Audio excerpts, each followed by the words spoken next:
la madre del niño cubano desaparecido, Yosvani Villar Ávila, citada para identificar un cuerpo. Así reza el titular de hace 2 días de diariodecuba.com.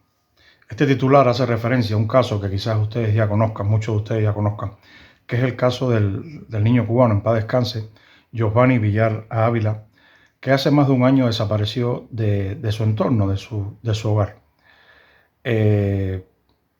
Los padres, bueno, la madre y el padrastro, más otros miembros de la familia, acudieron a las autoridades en reiteradas ocasiones, no solo para notificar la desaparición del menor, un menor que he leído en otros sitios, no sé si está corroborado del todo o no, que parece ser que tiene algún problema cognitivo o intelectual. En cualquier caso, como digo, la familia de Yosvani acudió y ha acudido recientemente a las autoridades, como debe ser, no solo para notificar la desaparición del menor, sino para solicitar que se investigara esta. En palabras del padrastro del menor, y cito textualmente: cada vez que vamos a la policía es muela y muela, pero sin resultado alguno. Hasta nos prohibieron que regáramos fotos del muchacho por la calle. Esto es terrible, porque si bien es terrible la desaparición y hallazgo del cuerpo, que ahora comentaremos las circunstancias en las que ha sido hallado el cuerpo, posible cuerpo, si esto ya es terrible, la actitud de las autoridades, apática y rebosante de desidia ante una desgracia humana, que ellos tienen que investigar porque esa es su función, no la de estar persiguiendo a personas que simplemente dicen: yo no estoy de acuerdo con lo que pasa en Cuba, yo no soy comunista, estoy en contra de la revolución. En vez de estar en eso, deberían estar controlando los niveles de delincuencia en Cuba, que cada vez son más altos. Y los episodios de violencia son cada vez más frecuentes y más inquietantes. Pero bueno, volviendo a Yosvani. Yosvani parece ser que fue asesinado, según confesión del propio victimario, por un individuo llamado Ariel. Es todo lo que se sabe de él. Según la familia, es vecino de ellos, y de hecho parece ser que fue la última persona, una de las últimas personas en cuya compañía se vio al menor desaparecido y cuyo cadáver presuntamente ha sido encontrado. Este individuo, Ariel, ha confesado el asesinato del menor y ha dicho que el cuerpo estaba en la loma de Chaple. No solo eso, sino que parece ser, según he comprobado, que esta persona está siendo investigada por un delito similar, es decir, un intento de abuso de un menor. Esto no quiere decir que haya abusado de Yosvani. Todavía no se sabe nada al respecto, se sabe más bien poco, porque ustedes saben cómo son las cosas en Cuba. En Cuba hay un oscurantismo sobre este tipo de... Bueno, y sobre todo, pero especialmente sobre este tipo de eventos, porque en los países socialistas hay casi una máxima no escrita, que es la de no admitir que esas cosas pueden pasar dentro de sus fronteras. Sin ir más lejos, en los años 70 o 80, en la extinta Unión Soviética, hubo un asesino, que más que un asesino es una bestia, Andrei Chikatilo, y entre otras cosas, él se dificultó su captura. Él asesinaba a mujeres y niños. Se dificultó su captura porque las autoridades soviéticas eran reacias a admitir que una bestia semejante operara dentro del territorio nacional soviético. Ellos decían que no, que eso era cosa de países capitalistas, que era donde había ese tipo de comportamiento. Pero bueno, resulta que este hombre, Ariel, el asesino supuestamente confeso de Yosvani, el niño que ha fallecido a manos de él, pues resulta que, como digo, que está siendo investigado por otro delito de un abuso a otro menor. Esto nos hace preguntarnos si estamos en presencia de un posible asesino en serie. Y esto no es amarillismo ni especulación gratis. Esto sencillamente siguiendo ciertas lógicas y ciertas estadísticas. Muchos asesinos en serie, no tiene por qué ser pedófilos, comienzan con una agresión, después necesitan un poquito más de adrenalina, de emociones, según siempre su criterio, y según siempre su realidad distorsionada y su perspectiva distorsionada y enfermiza de la realidad y de cómo deben ser las relaciones entre personas. pues siempre según estos detalles, pues un asesino puede pasar al siguiente nivel, que es el de una agresión un poco más violenta. Y si se siente corto, pues puede pasar al asesinato. En este caso es bastante posible. Si es un asesino pedófilo, confeso, puede ser alguien que empezó con tocamientos, haya pasado un intento de violación, como fue el menor por el que está investigado, y su siguiente agresión puede haber sido la de Giovanni, con un desenlace fatal. El niño no se defendió, lo que fuese, y él lo mató, o sin que se defendiese, él simplemente lo mató porque era la necesidad que sentía en ese momento. Estos son todas especulaciones, porque lógicamente no tenemos más información al respecto, como he dicho, ni sabemos si el menor, la supuesta agresión a ese menor por el que el tal Ariel está siendo investigado y la muerte de Giovanni son sus dos únicos delitos de esta naturaleza. No sabemos si son los dos primeros, no sabemos si son los dos más recientes o si son los únicos, no lo sabemos. Si lo han capturado a tiempo, pues oye, mira, y es un posible asesino en serie, pedófilo, pues aplaudamos, porque la verdad que han sacado de las calles a una auténtica bestia. De todas maneras, también se da la circunstancia de que puede ser simplemente un pedófilo al que la situación se le fue de las manos. Es decir, hablando en plata y crudamente, quería abusar de Giovanni, pero Giovanni se defendió, lo que fuese, y él o le dijo, te voy a chivatear, esto se lo voy a decir a mis padres, lo que sea, y él dijo, no, tú no vas a salir de aquí porque yo no voy a ir a la cárcel por tu culpa. Y se quitó la evidencia física de su delito del medio, así, hablando en plata. Esto también es posible. En cualquier caso, como digo, y pese al oscurantismo que hay en Cuba a nivel informativo, sería de agradecer que poco a poco, en la medida de sus posibilidades, los medios independientes cubanos fueran informando al respecto. Fueran informando al respecto, como han venido informando hasta el momento, de toda una serie de situaciones violentas que están sucediendo en Cuba con los menores. Ser menor en Cuba hoy en día es un deporte de riesgo. Pero ser padre de un menor en Cuba hoy en día es una fuente gratuita de estrés, pero de estrés a granel. No sé si ustedes recuerdan eso de los jóvenes, los niños nacen para ser felices, los niños son la esperanza del pueblo, bla, bla, bla, bla, bla, bla, bla, bla, bla. Bien, los menores hoy en Cuba no están protegidos. Y no estoy hablando del entorno familiar. Hay familias disfuncionales, hay familias que están rotas, hay familias conflictivas, en barrios marginales, y lógicamente eso es un caldo de cultivo para que salgan menores, violentos o con problemas de conducta. No estoy hablando de eso, estoy hablando del otro tema, del tema en el que fallan las autoridades cubanas o el gobierno o desgobierno de Cuba. No solamente desprotege a la víctima y no solamente no investiga el paradero, el destino, la posible muerte o asesinato de una víctima cuyos familiares están denunciando su desaparición. No solamente no hace eso, no solamente omite su deber, sino que tampoco trata de prevenir este tipo de comportamiento. ¿A qué me refiero? Hay dos caras de una misma moneda, la víctima y el victimario. Los asesinos, muchos de ellos, son enfermos mentales. Son personas que incluso a veces están tan enajenados que no pueden ser imputados según un criterio lógico y normal, más allá de las pruebas concluyentes de su delito, no pueden ser imputados de un delito que ellos mismos no asumen, porque en su mente, los que son esquizofrénicos, los que son paranoicos, pues no asumen que están cometiendo un delito. Muchos de ellos dicen que les habla Dios, en fin, hay de todo. También están las personas que son malas, personas simplemente que le hacen daño al prójimo porque disfrutan haciendo daño al prójimo, porque carecen de ciertos valores o de ciertos límites que a usted y a mí nos impiden hacer barbaridades. Por otro lado están las personas que, más allá de un pequeño padecimiento mental, tienen sobre todo a sus espaldas, llevan arrastrando, muchos de ellos, desde su más tierna infancia, un historial tremendo de abusos, de palizas, de malos comportamientos de sus padres o de su entorno familiar para con ellos, y esto hace que una persona se pueda convertir en una mala bestia. Es así, no es el único caso. Hay asesinos en serie muy famosos que han venido de un entorno familiar muy hostil han sufrido abusos sexuales por parte de sus parientes cercanos, por parte incluso de algunos de sus padres, o han ido a un reformatorio, han entrado en el sistema y el sistema los ha destrozado.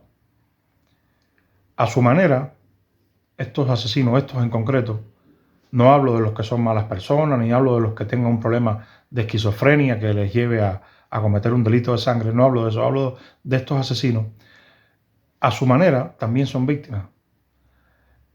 Su familia los ha descuidado, su entorno familiar los ha descuidado, pero las autoridades deberían ejercer su papel de autoridades, y sobre todo en Cuba, en la que el Estado se ha arrogado el derecho de ser el padre protector de toda la población.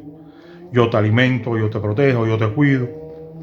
Si vienen los yanquis, yo te defiendo, yo. Bueno, pues tú te ocupas de todos esos niños que viven en hogares marginales, en hogares disfuncionales, en hogares rotos y hogares conflictivos, y les ayudas a remontar esa situación. No para que no se conviertan en asesinos, porque probablemente un porcentaje bastante alto de ellos no se conviertan en asesinos, pero sí se pueden convertir en otro tipo de delincuentes, y delincuentes violentos. Hay bastantes posibilidades. Es decir, que esos niños, esa violencia que está repercutiendo en ellos como espejo la devuelvan esa imagen de violencia a la sociedad. No es muy raro, y esto es tremendamente alarmante, ver la cantidad de casos de jóvenes con un cuchillo que apuñalan a otro, uno porque le deben dinero, otro. A los 17 años tú no puedes discutir con alguien porque te debe dinero, directamente va y lo apuñala. Esa situación es la que digo que lleva a que los menores en Cuba no estén protegidos. Por otro lado, Cuba está, el ciudadano cubano promedio está en modo supervivencia, está con dos anteojeras aquí, mirando hacia adelante y sin ganas de meterse en problemas. A lo mejor en los 70, en los 80, a principios de los 90, tú ibas por la calle, veías a dos muchachos fajándose, oye, cabrero, dejen eso, te metías ahí.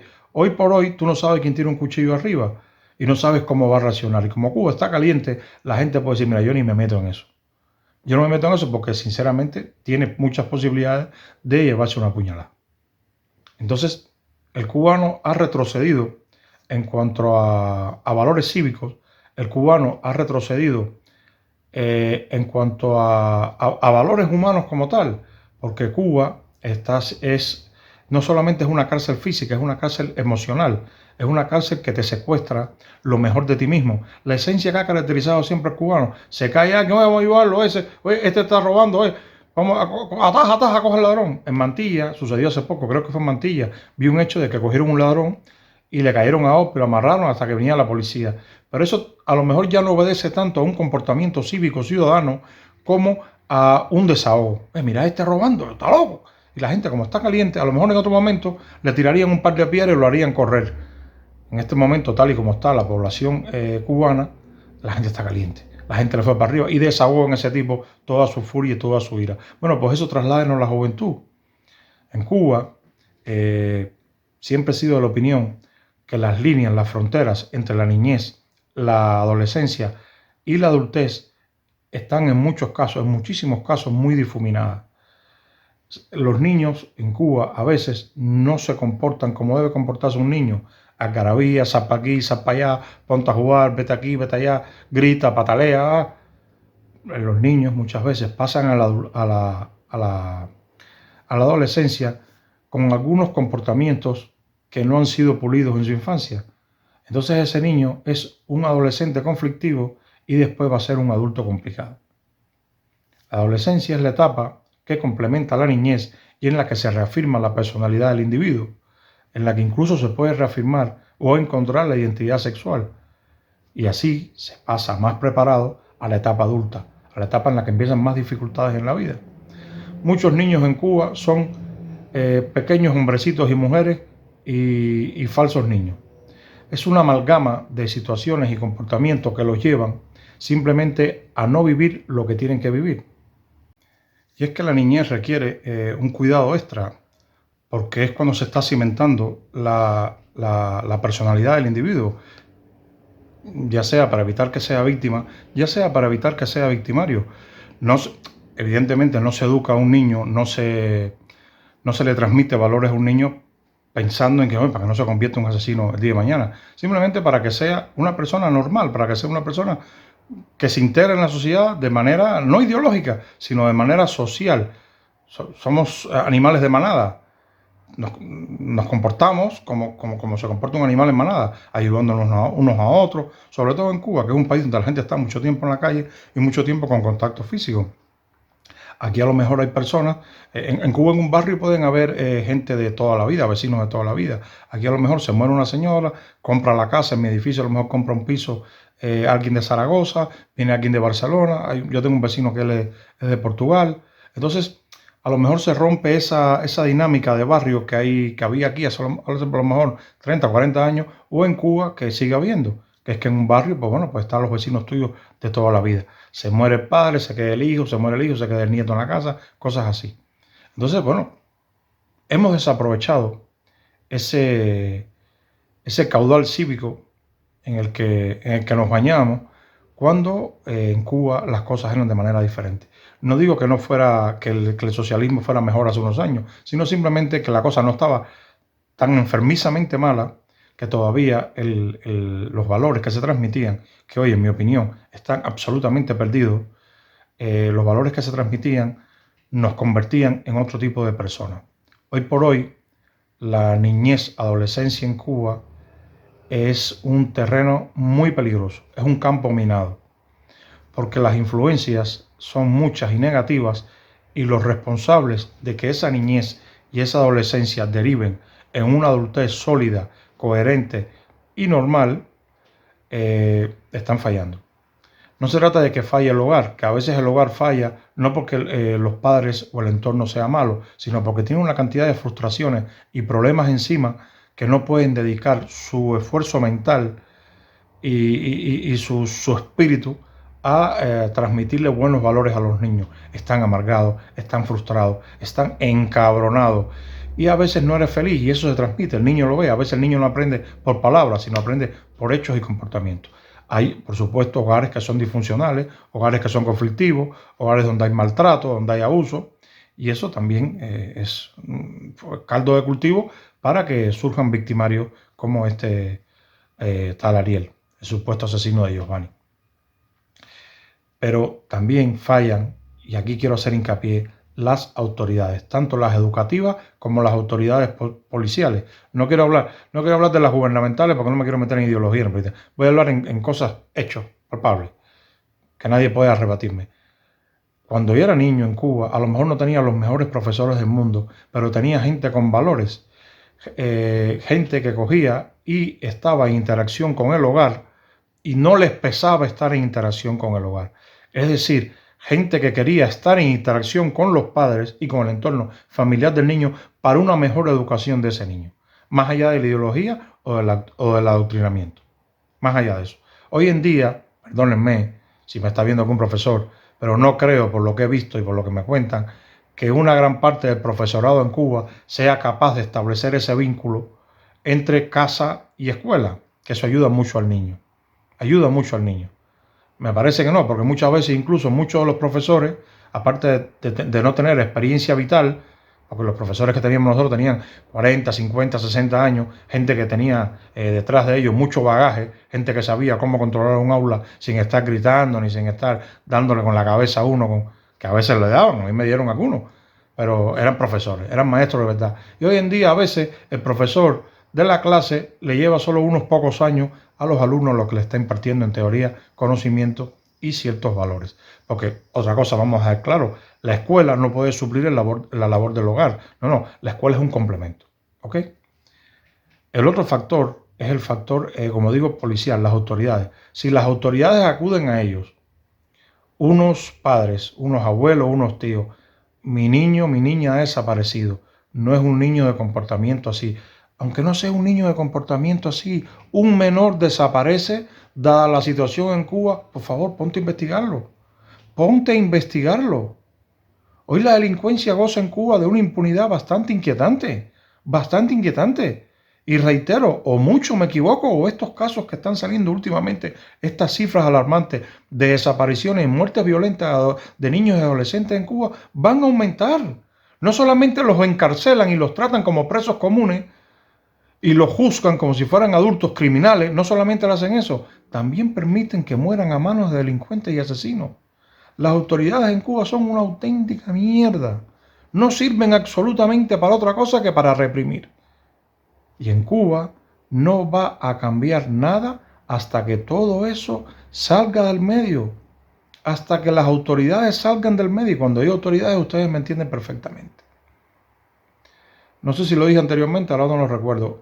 Voy a subir unos links sobre casos similares al de Giovanni Villar Ávila para que ustedes vean cómo se trata ese tipo de situaciones y crímenes aquí en España. Para que ustedes vean la diferencia entre un país socialista en el que decían que los niños son la esperanza del mundo y un país capitalista malo, malo, malo.